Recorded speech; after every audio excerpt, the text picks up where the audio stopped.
ना झील पिला पाठ पढ़ना झील पिला पाठ पढ़ना अच्छा मैंने स्कूल में से जम दिया स्कूल के जान नथले कौन करथले सर हम जाओ कि अच्छा काम करथले माने 6 7 8 पिला नहीं छोटे पिला नहीं नहीं 9 10 पिला नहीं देखो हमको पूछो पेरेंट्स कौन हमको 먼저부터 너다 번도 먼저 아이가 또 이 hat지 저게 사실은 또 이쪽에다 나 나기들 괜찮아 사진 어디에 사진 어디고 사진 어디고 이 जाने के बीच वाले 10 पिला ने बोलते पढ़ना है स्कूल कंप्लीट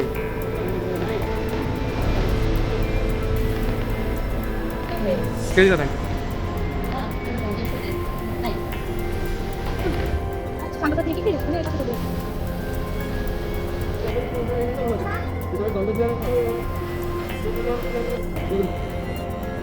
हेलो एवरीवन आज आम कॉलेज रे मिली कौन एटा कौन डाउन मन पका हायर सेकेंडरी स्कूल रे सर्वे करने कि को पिला माने ड्रॉप आउट होइछन कि नहीं तो सर्वे करने आम टीम चलती आम टीम ना होची टीम डुंगरी बाली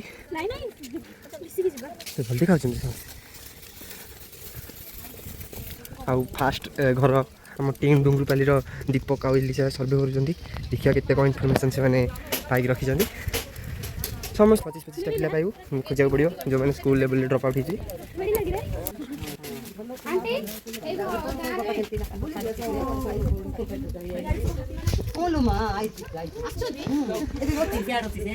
हाथी हाथी आसलु इनफॉरमेशन मिलला कि हाथी मैंने आसलु को भलो को क्लास रे पाठ पढुछ हां डरजो कि मुसा नमस्कार मौसा घर पूरा एजुकेशन माने अच्छा बैकग्राउंड आउ कि मुसा जानी कि क्या घर एमती अच्छा जो पिला माने भलसे पढ़ी ना स्कूल कंप्लीट गाँव भीतर गले मिलबे ना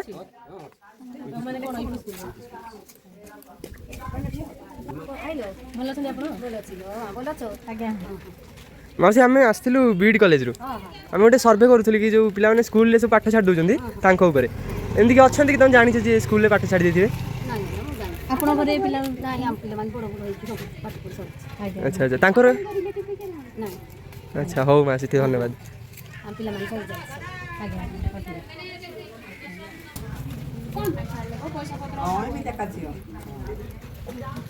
ना झील पिला पाठ पढ़ना झील पिला पाठ पढ़ना अच्छा पुआ मैंने ग्रेजुएशन कंप्लीट कर प्लस 3 जाए पढ़ी अच्छा अच्छा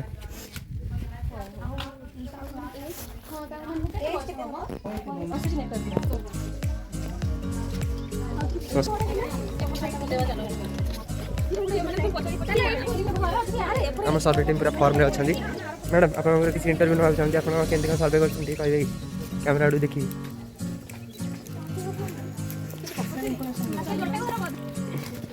भाई गोटे इनफॉरमेशन दब कि तुम कौ क्लास प्लस 2 अच्छा तुम्हें जो स्कूल लेवल पढ़ुला एमती कि तुम सांग मैंने जो मैंने स्कूल लेवल ड्रॉप आउट होते पढ़ु ना पाठ छाड़ देते स्कूल पाठ छाड़ देते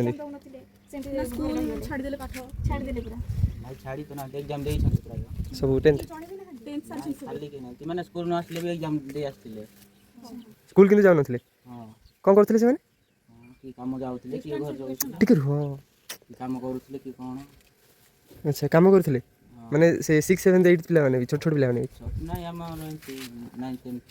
9 10 पिला माने अच्छा तुम्हारा को स्कूल थिला हमर gracing high school gracing high school के पिला देखि अच्छा अच्छा नहीं हॉस्टल रहथले अच्छा अच्छा ठीक अच्छे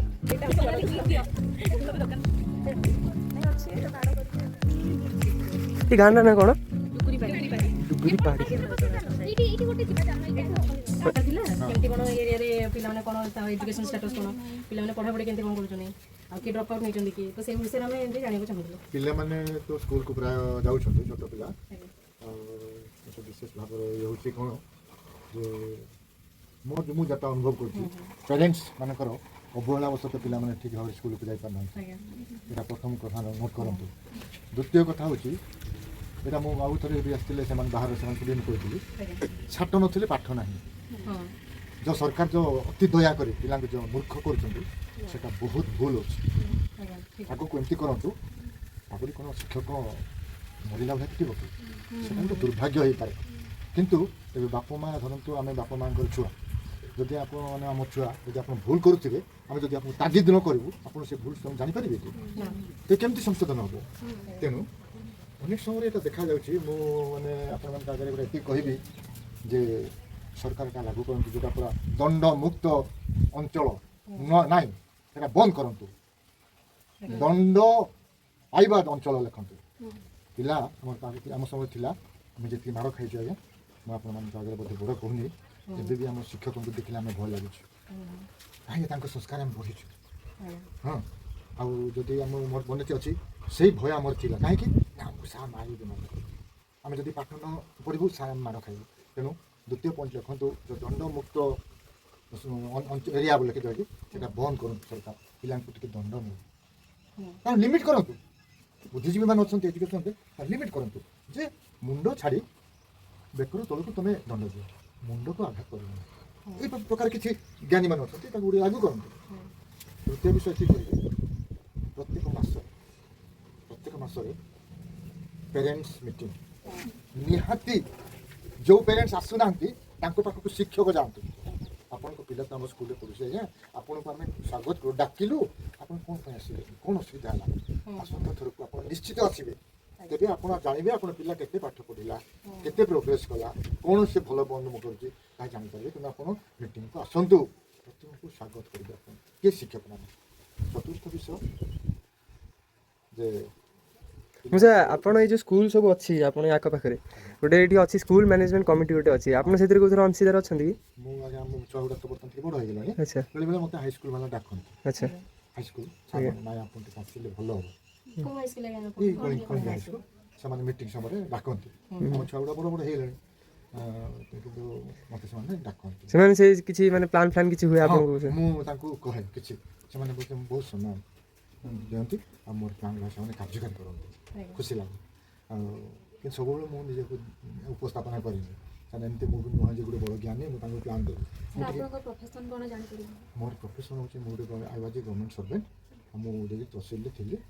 ଆଉ ମୋତେ ଯେତେବେଳେ ଡେପୁଟେସନରେ ରାଇକିଆ ICDSକୁ ପଠାଇଲେ ମୁଁ ଟିକେ ଆଭଏଡ଼ କରିଦେଲି ମୋତେ ଭଲ ଲାଗିଲାନି ରେଭିନ୍ୟୁ ପର୍ସନ୍ କାରଣ ମୁଁ ଆଭଏଡ଼ କରିକି ମୁଁ ଟିକେ VRS ନେଇଥିଲି। ରାଜନୀତିରେ ମୁଁ ଯେତେବେଳେ VRS ନେଲି ମୁଁ ସେ ବହୁତ ପଇସା ମୋତେ ମିଳିଲା ମୁଁ ଆଶ କରିପାରିନଥିଲି କିନ୍ତୁ ମୁଁ ଦେଖିଲି ଯେ ଖାଲି ରହିବା ଭଲ ନୁହେଁ। ଏକ୍ଜାମ୍ ରହିଲା ମାନେ ଗୋଟେ ସବଜେକ୍ଟ ଅନ୍ତତଃ ବର୍ଷ 2 ବର୍ଷ ହୁଅନ୍ତୁ କିନ୍ତୁ ଆମ ମଉସାଙ୍କୁ 5 ବର୍ଷ ସେମାନେ ବାଧ୍ୟ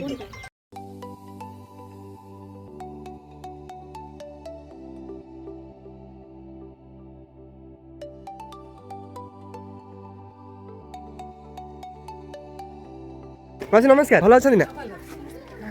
ଆଉ ଆମେ ବିଇଡ଼ି କଲେଜରୁ ଆସିଥିଲୁ ପିଲା ଆସିଥିଲେ ବୁଲି ଯାଇଛନ୍ତି ପଚାରୁଛନ୍ତି ତ? ହଁ ମାଉସୀ ଠିକ୍ ଅଛି ହଁ ମାଉସୀ କାଲି ଆମ ପିଲା ଅଲରେଡ଼ି ତାହେଲେ ଛୋଟ ଛୋଟ ପିଲାମାନଙ୍କୁ ପଚାର ଇଣ୍ଟରଭ୍ୟୁ ନେମାନଙ୍କର ଛୋଟ ଛୋଟ ପିଲାମାନଙ୍କୁ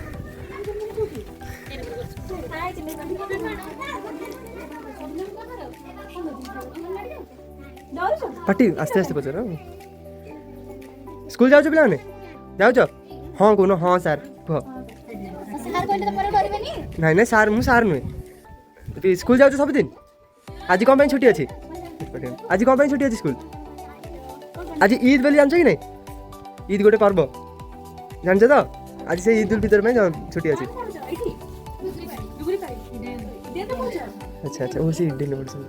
ତମେ ଏଇଠି ଝିଅ ପଢ଼ୁଛ ଏଇ ଯେଉଁ ଗଭର୍ଣ୍ଣମେଣ୍ଟ ସ୍କୁଲରେ? ତମର କେତେ ଜଣ ସାର୍ ଅଛନ୍ତି? ହଁ ଅଣ୍ଡା ଦେଉଛନ୍ତି। ସ୍କୁଲ ଯିବା ଭଲ ଲାଗୁଛି? ଆଉ ତମ ସାଙ୍ଗମାନେ? ସେ ବି 1 କ୍ଲାସ୍ ପଢ଼ୁଛନ୍ତି? ଯେ ତମର କୋଉ କ୍ଲାସ୍? ତମର କୋଉ କ୍ଲାସ୍? 1 କ୍ଲାସ୍? ତମର କୋଉ କ୍ଲାସ୍? ତୃତୀୟ। ବଡ଼ ତାହେଲେ ବଡ଼ ସାନ। ସେଠି କେତେ ଜଣ ଟିଚର ଅଛନ୍ତି? ତମକୁ କ'ଣ ମିଳେ କହିଲ ଖାଇବେ? ଆଉ ଦିଦି ସାର୍ ସବୁ ଭଲ ଦିଅନ୍ତି? ନୂଆ ଡ୍ରେସ୍ ନୂଆ ସୁ ନୂଆ ବୁଟ୍ ନୂଆ ସକ୍ସ ସବୁ ଦିଅନ୍ତି? ଦିଦି ସାର୍ ସବୁ ଭଲ? ଖାତା ବହି ସବୁ ଦେଇଥିଲେ? ଆଉ ଗପ ବହି ଦିଅନ୍ତି ପଢ଼ିବା ପାଇଁ?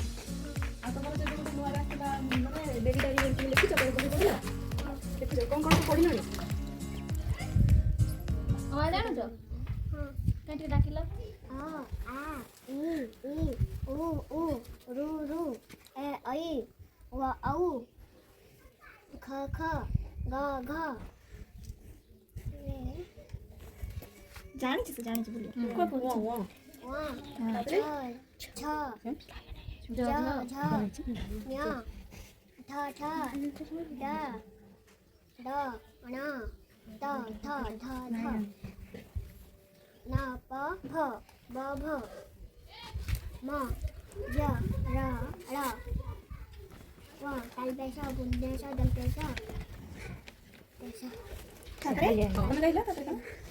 तापरे नंते सा हां ठीक तापरे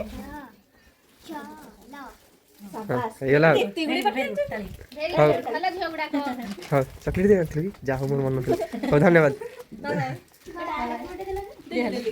ହଉ ଏବେ ଯିବୁ ଗାଁର ଅନ୍ୟ ଗାଁମାନଙ୍କୁ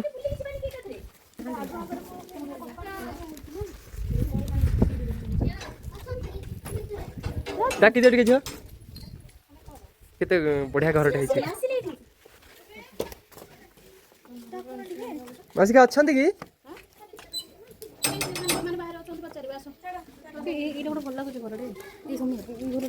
ହଁ ଏ ଘରଟେ ଭଲ ଲାଗୁଛି ସେଥିପାଇଁ ଇଣ୍ଟରଭ୍ୟୁ କରିବାକୁ ଯିବୁ ଭାଇନା ନମସ୍କାର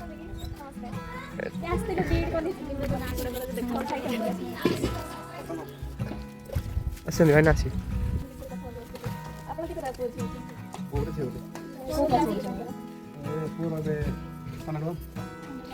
ଛୋଟ ଛୋଟ ଛୁଆ ଆଚ୍ଛା ଆଚ୍ଛା ଆଚ୍ଛା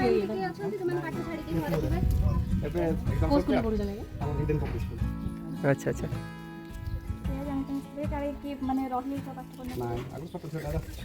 ଠିକ୍ ଅଛି କେତେ ଖେଳ ଦେଖିବା ଟିକେ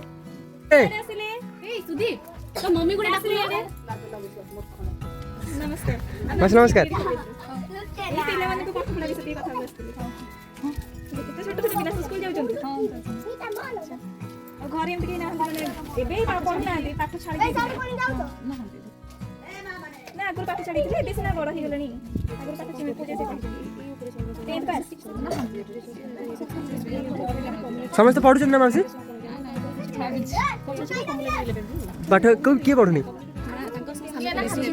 ନା ବୁଝିଲି ଯେ ମାନେ ଏମାନେ ସମସ୍ତେ ପାଠ ପଢୁଛନ୍ତି ନା ପଢୁଛନ୍ତି ନା ଆଚ୍ଛା ହଉ ସ୍କୁଲ ଯୋଉ ଯାଉଛନ୍ତି ଆପଣ ଯାଉଛନ୍ତି ସ୍କୁଲକୁ ମାନେ କ'ଣ ସବୁ ଅଛି ନ ଅଛି ଦେଖିବାକୁ ହଁ ଯାଆନ୍ତୁ ଡାକୁଛନ୍ତି ସାର୍ ମାନେ ମିଟିଂ ଆଚ୍ଛା ହଉ ଠିକ୍ ଅଛି ତାହେଲେ ସ୍କୁଲରେ ପିଲାମାନଙ୍କୁ ସବୁ ଫାସିଲିଟି ମିଳୁଛି ବହି ପତ୍ର ବହି ପତ୍ର ଡ୍ରେସ୍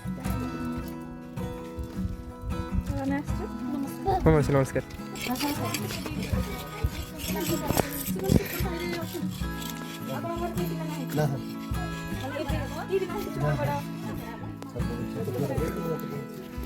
ଧାର କରୁଛନ୍ତି ଆଉ କାଟିବେ ବୋଲି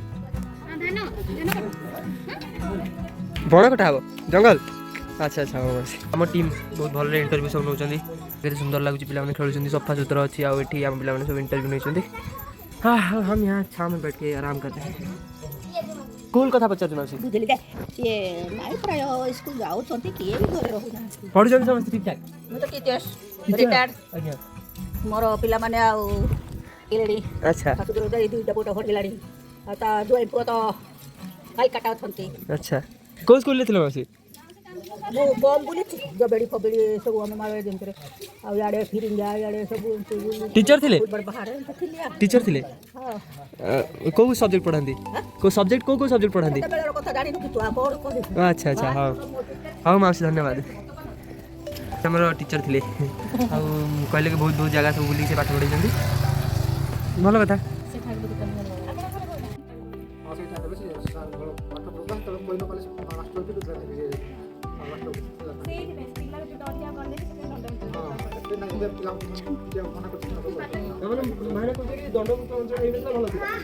दंड दिया जाता है भल पाठ पढ़े दंड दिया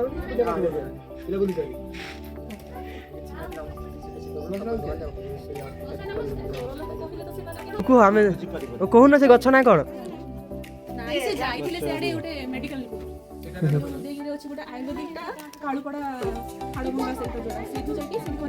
अच्छा अच्छा हाँ हाँ ठीक अच्छे शिशु बाटिका पढ़ुच अच्छा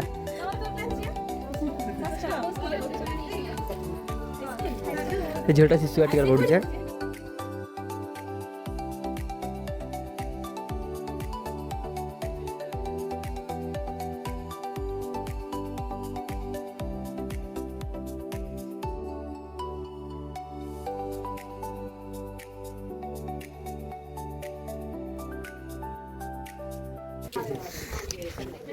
କ'ଣ ହେଇଛି ଭାଇନା? ଦଶମ କ୍ଲାସରେ ପିଲାମାନଙ୍କୁ ମାଗଣାରେ ପାଠ ପଢ଼ଉଛି ନା, ୟୁନିଫର୍ମ ଦଉଛି, ବହି ଦଉଛି, ଖାଇବାକୁ ଦଉଛି। ଗୋଟେ ପିଲା ପାଠ ଯଦି ପଢ଼ୁନି କାହିଁକି ସେ ମାନେ କ'ଣ ଅସୁବିଧା ହେଲା ସେଇଟା ଜାଣିଲେ ସେ ହିସାବରେ କିଛି ସାହାଯ୍ୟ ଦେବ କି କ'ଣ ଏମିତି ଆଉ। ସେଥିପାଇଁ ଆମେ ବିଡି କଲେଜରୁ ଆସିଛୁ। ଆମେ ଏଇଟା ସବୁ ପିଲାଙ୍କର କୋଉ ପିଲା ରହିଯାଇଛନ୍ତି ସେମାନଙ୍କର ଖବର ନେବୁ। କାହିଁକି ସେମାନେ ପାଠ ଛାଡ଼ିଲେ କ'ଣ କାହିଁକି ସେମାନେ ପାଠ ଛାଡ଼ିଲେ? ଆଜ୍ଞା ଆପଣ ବୁଝିପାରୁନାହାନ୍ତି। ଆଜ୍ଞା ମାନେ ଆସିଛନ୍ତି ସର୍ଭେ କରିବା ପାଇଁ କେଉଁ ପିଲା ପାଠ ପଢ଼ୁନି କାହିଁକି ଅସୁବିଧା ଅଛି। ହଁ ଅସୁବିଧାଟା କେଉଁଠି ଅଛି? ବୁଝିପାରୁଛ ଆଜ୍ଞା ବୁଝିପାରୁନାହାନ୍ତି ତ ଆମେମାନେ ବୁଝିବାକୁ ଚେଷ୍ଟା କରିବା। ସେଇଟା କହିଲେ ପିଲାମାନେ ପାଠ ପଢ଼ିବା ପାଇଁ ଆଉ କିଏ ତ ବାବା ମାନେ କାଠ କାମ ଯାଉଛନ୍ତି, ମୂଲିଆ କାମ ଯାଉଛନ୍ତି, ମା ମାନେ କେତେ ଆଡ଼ଜଷ୍ଟ କରୁଛନ୍ତି। ଓ ସେଇଥିପାଇଁ ଆମେ ତ ନାଇଁ ନାଇଁ ହେଲା ମୋ ଶୁଣେ କଷି କ'ଣ କହୁଛନ୍ତି ଶୁଣନ୍ତୁ। ଏବେ ଶୁଣେ ମୋ କଥା ଶୁଣେ। ଏବେ ଖାଲି ଭାଇମାନେ କାମ କରୁଛନ୍ତି, ମା ମାନେ ବି କାମ କରୁଛନ୍ତି, ଦିଦି ମାନେ କାମ କରୁଛନ୍ତି, ଭାଉଜ ମାନେ କାମ କରୁଛନ୍ତି, ବୋଉ ପିଲାମାନେ କାମ କରୁଛନ୍ତି। ଏବେ ଆମେ ତାକୁ ଛାଡ଼ି ଜଣେ ଘରେ ଜଣେ ଥିବ, ଜଣେ ରାନ୍ଧିକି ଖାଇବ। ଏଇଟା 5 ବର୍ଷ ପିଲା 6 ବର୍ଷ ପିଲା ଜଣେ ରାନ୍ଧିକି ଖାଇବ। ଆମେ ନଥିଲେ ଚାଚା ନଥିବ, ଚାଚୀ ନଥିବ, କି ତାର ପିଇସି ନଥିବ, ତାର ମଉସା ନଥିବ, ଆମେ କେମିତି କରୁ? ଏଇଟା ବି ମୁଁ ଗୋଟେ ଏଇଟା ଅବଜେକ୍ସନ କଲି, ଏଇଟା ମୋ ପାଇଁ। ବୁଝିପାରିଲୁ? ସେ କହିବା କଥା କି ଯେହେତୁ ତାଙ୍କ ଘରେ ଗୋଟିଏ ଛୁଆ ସିଏ ଭାଇ ଆମେ ସିନା ଗାଁରେ ବୁଲୁଛୁ, କ'ଣ ଅସୁବିଧା ସୁବିଧାରେ ଆମେ ବୁଲୁଛୁ, ଘରେ ତ କିଏ ନାହିଁ, ଅଜା ନାହିଁ କି ଆଈ ନାହିଁ କି ମା ନାହିଁ, ସେଇଟା କିଏ ବୁଝୁଛି? ବୁଝିଲି ଯେ ଭାଇନା, କିନ୍ତୁ ଦେଖ ଶୁଣ ଟିକେ ଶୁଣ, କିନ୍ତୁ ସ୍କୁଲ ତ 10ଟାରୁ 4ଟା, ତମେ ଯଦି ସେଇ ଯୋଉ ଟାଇମ୍ ତମେ କାମ କରିବାକୁ ଯାଉଛ ସେଇ ଟାଇମ୍ରେ ଯଦି ପିଲାଙ୍କୁ ନେଇକି ସ୍କୁଲରେ ଛାଡ଼ିଦେବ, ସେମାନେ ତ 10ଟାରୁ 4ଟା ସ୍କୁଲରେ ରହିବେ, ସାର୍ ମାନଙ୍କ ଗାଇଡାନ୍ସରେ ରହିବେ, ସାର୍ ମାନେ ସେମାନେ ତଦାରଖ କରିବେ, ଏଠି ତ ଖାଇବାକୁ ବି ଦିଆହେଉଛି। ତାଙ୍କେ 4ଟାରେ ଛାଡ଼ିକି ଗଲେ ଆମର ପୁଅ ମାନେ ଝିଅ ମାନେ କ'ଣ କରିବ? ଘର ଖାଇକି ସେମାନେ ଟିକେ ପଢ଼ାପଢ଼ି କରିବେ, ଘର ଲୋକ ଟିକେ ଗାଇଡ୍ କରିବେ। ପଢ଼ାପଢ଼ି କିଏ ଅଛି? ଆଈ ଅଛି ନା? ଆରେ ବୁଝିଲୁ ଯେ କେହି ନଥିଲେ ବି ସ୍କୁଲରେ ଯୋଉ ପାଠ ପଢୁଛନ୍ତି ସେଟା ସାର୍ ମାନଙ୍କର ଯୋଉ ସାର୍ ଟିଚର ମାନେ ରହିଲେ ତାଙ୍କ ଦାୟିତ୍ୱ। ସେ ଯଦି ବି ସ୍କୁଲ ପରେ 10ଟାରୁ 4ଟା ଯାଏ ତାର ଦାୟିତ୍ୱ। ଆଚ୍ଛା ତାକୁ ତ ଆମେ 40,000 50,000 60,000 ଦେଉଛୁ, 80,000 ଦେଉଛୁ ଆମେ କାହାକୁ ସାର୍ ମାନଙ୍କୁ। କ'ଣ ପାଇଁ? ତାର ଦରମା ପାଉନାହାନ୍ତି କି ଦିଦି? କ'ଣ କହୁଛନ୍ତି? ଗଭର୍ଣ୍ଣମେଣ୍ଟର ଟ୍ରିକ୍ କର। ଆପଣ କ'ଣ ବୁଝିଲେ? ଆପଣ କ'ଣ ବୁଝିଲେ ବୋଲେ ମୁଁ କହୁଥିଲି ଘରେ କିଏ ନଥିବ ସେ ପିଲାଟା ଆମେ 3 ବର୍ଷ 4 ବର୍ଷ 5 ବର୍ଷ 6 ବର୍ଷ 7 ବର୍ଷ ପିଲା କ'ଣ କରିବ? ତାକୁ କିଏ ବୁଝିବ? ସେ ଅଙ୍ଗନବାଡ଼ି ଦିଦି ବୁଝୁନାହିଁ। ଛତୁଆ ଦେବ, ସେଟା ଦେବ, ସେଟା ଦେବ, ବଡ଼ ଜିନିଷ ନାହିଁ। ହଁ ଜ୍ଞାନ ହେଉଛି ବଡ଼ ଜିନିଷ। ହଉ ବୁଝିଲେ ମୁଁ ସାର୍। ଧନ୍ୟବାଦ। ହଁ ମୁଁ ଏତିକି କହି ସାରିଲି। ଆଉ ମୋ ଭାଇ ହେଉଛି ସରପଞ୍ଚ, ମୁଁ ତାର ବଡ଼ କାମ ପଞ୍ଚାୟତରେ କହିବା କଥା ତମକୁ କହିଲି। ଆଚ୍ଛା ଆଚ୍ଛା। ମୁଁ ସରପଞ୍ଚର ବଡ଼ କାମ ଆଉ ଆପଣଙ୍କୁ ଯଦି ସ୍କୁଲରେ ଯେଉଁ ସବୁ ସ୍କୁଲରେ ଯେତେବେଳେ କିଛି ହେଉଛି ତାକୁ ଯେଉଁ ସ୍କୁଲ ମ୍ୟାନେଜମେଣ୍ଟ କମିଟି ଅଛି ଆପଣ ସେଥିରେ ନାହାନ୍ତି? ନାହାନ୍ତି? ମୁଁ ଅଛି ରାଇଟର, ଆଉ ମୋର ଭାଇ ଅଛି ସେ ତା ନା କି ଇଏ ତ କହିଦେବ। ମୁଁ ସାର୍ ଆପଣଙ୍କ ଯେଉଁ ସ୍କୁଲ ଅଛି ଗାଁରେ, ଆପଣ ସେ ସ୍କୁଲରେ ଗୋଟେ ମ୍ୟାନେଜମେଣ୍ଟ କମିଟି ଥାଏ, ଆପଣ ସେଥିରେ ନାହାନ୍ତି? କିଛି ଅଂଶୀଦାର ନାହାନ୍ତି? ନାହାନ୍ତି? ଆଚ୍ଛା ସଞ୍ଜୟ ସାର୍ ଅଛନ୍ତି। ବୁଝିଲୁ ଭାଇନା, ସେଟା ବୁଝିଲୁ। ଆଡ଼ଭାନ୍ସ 2 ଦିନ 3 ଦିନ ପୂର୍ବ ଆମେ ଜାଣିପାରୁଛୁ ଯାଉଛନ୍ତି ତ ନା? ଆଚ୍ଛା ହଁ ସେ ଯେତେବେଳେ ଯାଉଛନ୍ତି ସ୍କୁଲକୁ ଆମ ଖାଲି ପିଲାମାନେ ଛତୁଆ ଦେଉଛନ୍ତି ଆଉ କିଛି ଦେଉନାହିଁ, ଚାଉଳ ଗଣ୍ଡେ ରାନ୍ଧୁଛନ୍ତି। ଆପଣ ଆସିକି ଯଦି ଆମେ ଆସିକି କମ୍ପ୍ଲେନ୍ କଲେ ଅସୁବିଧା ବୁଝିପାରୁଛନ୍ତି? ଏତିକି କହିଲା ବା ମାନେ ଡ୍ୟୁଟି କିନା ନାହିଁ। ହଉ ମଉସା ଧନ୍ୟବାଦ। ହଁ ପରୀକ୍ଷା ହେଉଛି।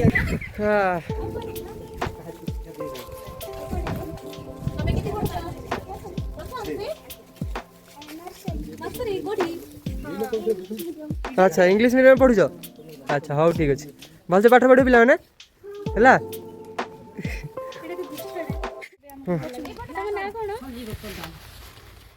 ମାଉସୀଙ୍କ କହିବା ହିସାବରେ ତାଙ୍କର ଜଣେ ପୁଅ ଥିଲେ ଯେ 7ମ ଯାଏଁ ପାଠ ପଢ଼ିଛନ୍ତି।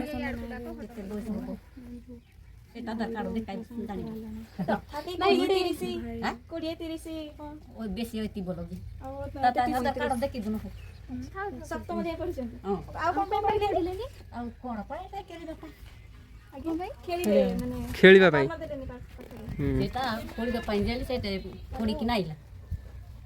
ତାସ୍ ଖେଳୁଥିଲେ, ସାଙ୍ଗସାଥି ହେଇକି ଖେଳିଲେ, ମାନେ ପାଠ ପଢିଲେ।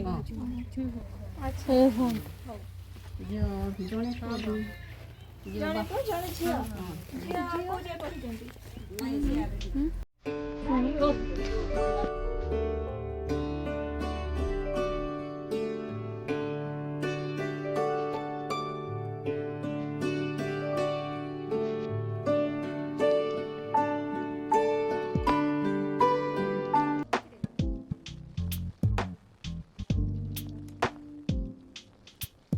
ଏତେ ମସ୍ତ ଦେଖାଯାଉଛି। ଏଇଠି ଗାଁ ଏଇଠି ଜଙ୍ଗଲ।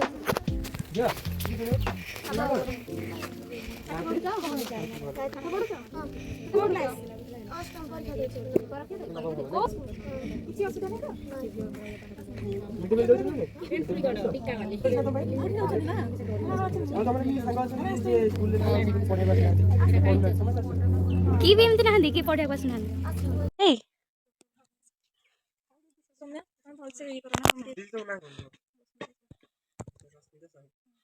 କୋଉ ଯାଏଁ ପଢିଛନ୍ତି? ମାନେ ମାନେ 10th ଆପଣଙ୍କର 16 ବର୍ଷ ଦେଇଥିଲେ ସେତେବେଳେ ଦେଇନଥିଲେ ଏକ୍ଜାମ୍? ଆଚ୍ଛା ସେଟା ସେତେ କେବେ ଯେବେ ଆପଣ ଦଶମ ଯେତେବେଳେ ହେଇଥିଲା କ୍ଲାସ୍ ସେତେବେଳକୁ ଆପଣ କେତେ ଏଜ୍ ହେଇଥିଲା? ତାପରେ ଆଉ ପାଠ ପଢ଼ିନାହାନ୍ତି? ତାପରେ ମାନେ ବାହାଘର କେତେ ବର୍ଷରେ ବାହାଘର ହେଇଗଲା ଆମର 16 ବର୍ଷ 17 ବର୍ଷରେ ସେମାନେ ପାଠ ନ ପଢିବାର କାରଣଟା କ'ଣ? ଘର ଅସୁବିଧା ଥିଲା ପଢାପଢି କରିବା। ଆଚ୍ଛା ଆପଣଙ୍କୁ ଏଇକିନା 28 ମାନେ ସେତେବେଳକୁ 16 ବର୍ଷ ମାନେ 12 ବର୍ଷ ତଳେ ମାନେ 2014 ପାଖାପାଖି 2014 ପାଖାପାଖିରେ ତ ଆସିଯାଇଥିଲା ସର୍ବଶିକ୍ଷା ଅଭିଯାନ ଯେଉଁଥିରେ କି ପିଲାମାନଙ୍କୁ ସ୍କୁଲରେ ମାଗଣା ଆସିଥିଲା କିନ୍ତୁ ଘରେ ଇଆଡ଼େ ଲାଗୁନଥିଲା ସେଥିପାଇଁ ଛାଡ଼ି ଜାଣିନଥିଲି ମୁଁ ପରେ ଯେତେବେଳେ ସବୁ ସାର୍ମାନେ କଣ୍ଟାକ୍ଟ କଲା ପରେ ଦଉଛନ୍ତି ଆଚ୍ଛା ଆଉ ଏବେ ଯେଉଁଟା ଆପଣ କହିଲେ ସେଇଟା ଏବେ ସାର୍ମାନେ ଆପଣଙ୍କୁ କହିଲେ? ଆଚ୍ଛା ସେତେବେଳେ ଟାଇମ୍ରେ ଆପଣଙ୍କ ଯେଉଁ ଏରିଆରେ ଯେଉଁ ସ୍କୁଲ ଥିଲା ସେ ସାର୍ମାନେ ଆପଣଙ୍କୁ ବେଶୀ ସେମିତି କିଛି ଜାଣିନଥିଲି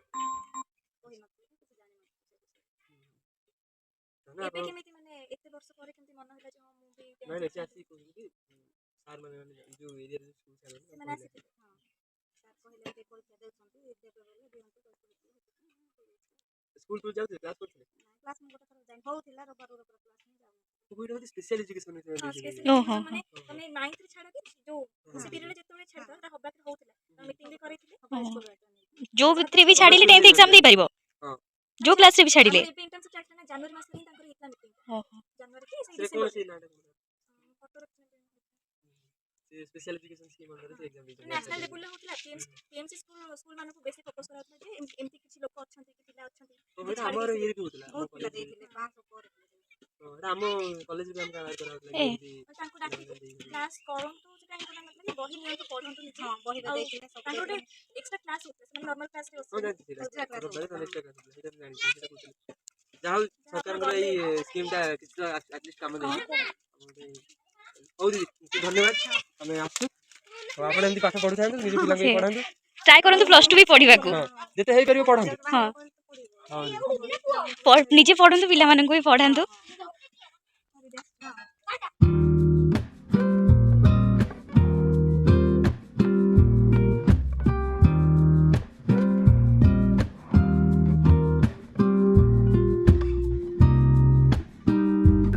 ନମସ୍କାର।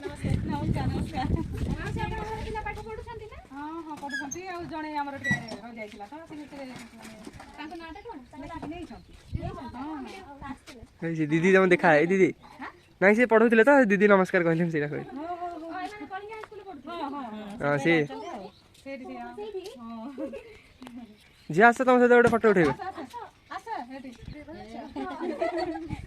ଆଉ ଆମ କେଉଁ ସ୍କୁଲରେ କଳିଙ୍ଗା ସ୍କୁଲରେ ଆମ ପିଲାମାନଙ୍କର ଇଣ୍ଟର୍ନସିପ୍ ପଡ଼ିଥିଲା ଆଉ ଏ ଝିଅ ହେଉଛନ୍ତି ତାଙ୍କ ଷ୍ଟୁଡେଣ୍ଟ ତ ସେଇଥିପାଇଁ ଦିଦି ନମସ୍କାର କଲେ।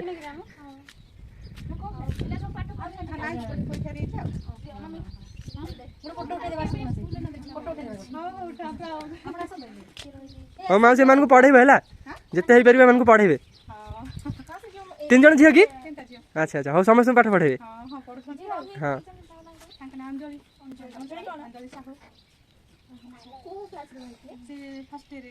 +2 ଫାର୍ଷ୍ଟ ଇୟର। ଆଚ୍ଛା ହେଇନି